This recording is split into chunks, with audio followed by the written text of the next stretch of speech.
So di guys, naaday tayo session karon no. So diha nagandam na ko sa yang stencil. So dali guys, naaday kay bagong gitukod na shopper siya, pero at least nga luag-luag lang siya guys. So kapag open na ako sa akong shop guys, nagamay magpa-free tato dai ko, so atangan na nato guys no. So diha gandam na ko guys, design sa client nato karon. So ang client nato karon taga silingan na din nato purok no. So diha guys, ako nang gandam tanan natong gamit para pag-abot sa kliyente is andam na, ready to tato na.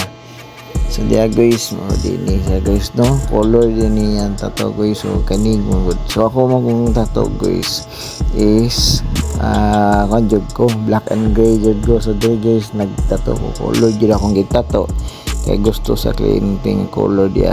So ato memo da guys, ato gichan tatuan.